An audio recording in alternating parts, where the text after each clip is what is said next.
Dear student, अस्सलाम वालेकुम।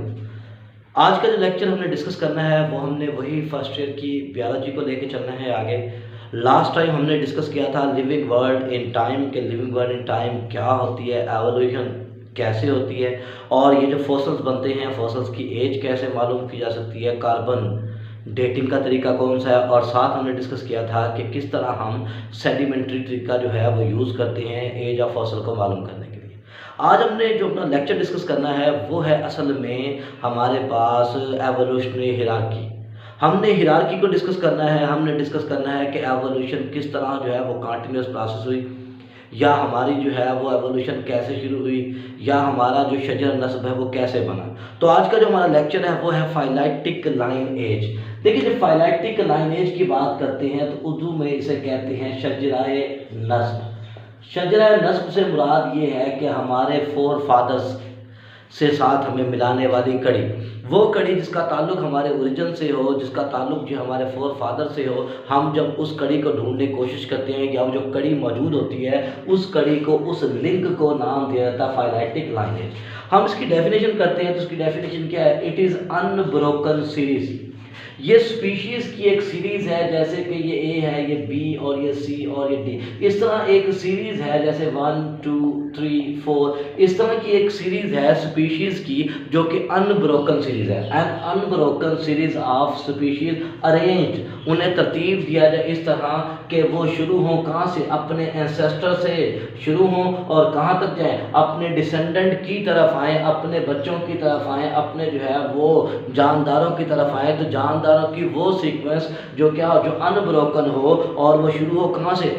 ठीक है, वो शुरू हो अपने एंसेस्टर से और एंड कहाँ पे हो? अपने डिसेंडेंट के। और उनकी सीक्वेंस इस तरह हो कि ईच लेटर स्पीशीज के बाद में आने वाली स्पीशीज असल में अपने से पहले वाली स्पीशीज से क्या हो?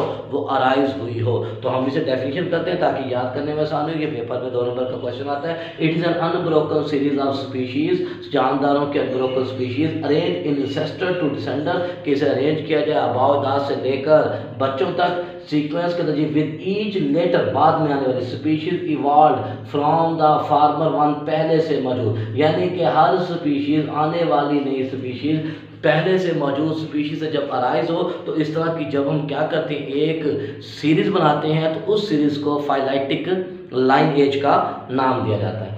अब फाइलाइटिक लाइन एज की बात की जाती है तो लाइफ जो है असल में किससे आई है? वो फाइलाइटिक लाइन एज से ही आई है, क्योंकि जब एक स्पीशीज दूसरे से क्या हुई है? इवाल्व हुई है। तो इवाल्व होने से क्या हुआ है? एवोल्यूशन हुई है। एवोल्यूशन हम कहते हैं वो तमाम तब्दीलियां जिससे जानदार अपने सिंपल से कम्प्लेक्स फॉर्म में तब्दील होता है। जब जानदार अपने सिंपल से कम्प्लेक्स फॉर्म में तब्दील होता है तो वो सारी तब्दीलियाँ जिससे वो तब्दील होता है हम उसे कहते हैं कि ये क्या है? ये एवोल्यूशन है। तो हम कह सकते हैं life has come through phyletic lineage evolving the population of remote past. Remote पुरानी, जो हमारी पुरानी स्पीशीज़ थी उसी से क्या हो? चेंज आया, और चेंज आने के बाद मॉडर्न स्पीशीज़ आ गई। जब ये मॉडर्न स्पीशीज़ आई तो इसका मतलब ये है कि फाइलाइटिक लाइनेज जो है ज़िंदगी की बका के लिए ज़रूरी है, जिसमें बताती है कि हर आने वाली स्पीशीज़ पहले से मौजूद स्पीशीज़ से क्या होगी? अराइज होगी। तो अनब्रोकन सीरीज। अब सवाल ये पैदा होता है कि हमें अपनी फाइलाइटिक लाइनेज कंप्लीट मिलती है या नहीं मिलती। इसका प्रॉब्लम ये है कि फाइलाइटिक लाइनेज जो है वो क्या होता है? वो कंप्लीट हमें नहीं मिलता। वो इसलिए कंप्लीट नहीं मिलता क्योंकि बहुत सारे ऐसे जानदार हैं जिनकी बॉडी सॉफ्ट है, जिनमें बोन मौजूद नहीं थी, सॉफ्ट थे, स्केलेटन मौजूद नहीं था। अब उनमें क्योंकि स्केलेटन मौजूद नहीं था तो इसलिए उनका फॉसल रिकॉर्ड भी हमारे पास नहीं बन सका। अब जब उनका फॉसल रिकॉर्ड नहीं बन सका तो ये जो फाइलाइटिक लाइनेज थी जो कि अनब्रोकन होनी चाहिए थी, ये ब्रोकन है।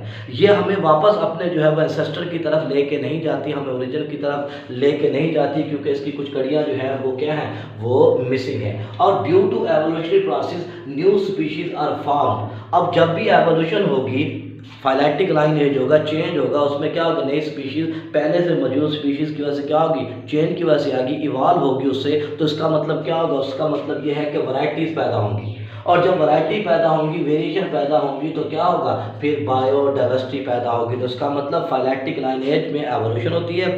एवोल्यूशन की वजह से वेरिएशंस होती हैं, और वेरिएशंस की वजह से क्या होती है, बायोडाइवर्सिटी पैदा होती है। तो ये हमारे पास क्या होता है, ये मौजूद होता है। अब बायोडाइवर्सिटी क्या है, देखिए बायोडाइवर्सिटी की जब हम बात करते हैं कि बायोडाइवर्सिटी क्या है, तो बायोडाइवर्सिटी को हम कहते हैं number and variety of species, number and variety of species in an ecosystem, in an environment or in a particular biome।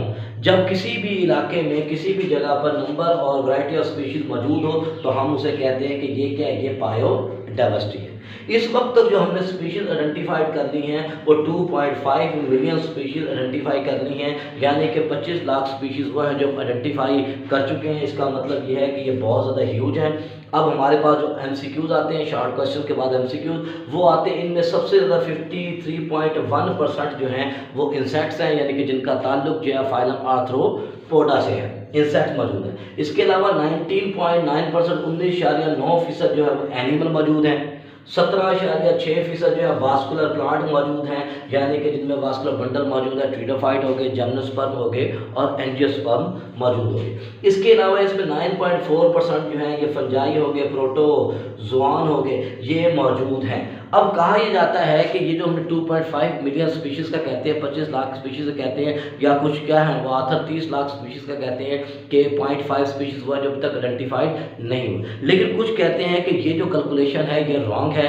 असल में स्पीशीज़ की मिकदार जो है वो 5 से लेकर 30 मिलियन तक स्पीशीज मौजूद हैं, और इस 30 मिलियन स्पीशीज में से हमने सिर्फ क्या किया है, 2.5 जो है वो मिलियन स्पीशीज जो है उसे आइडेंटिफाइड किया है। तो इसका मतलब ये है कि फाइलेटिक लाइनेज, आज की लेक्चर में दोबारा देखें, एक अनब्रोकन सीरीज है जो इंसेस्टर से डिसेंडेंट में आती है, और इस तरह रखा जाता है कि आने वाला जानदार पहले से मौजूद जानदार से इवाल्व हो।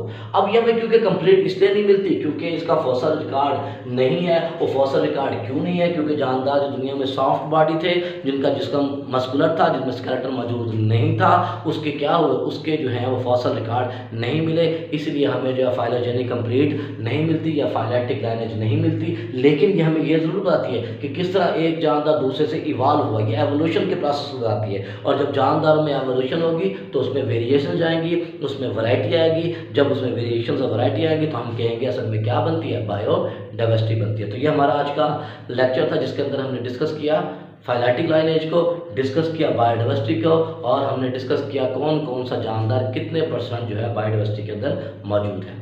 शुक्रिया।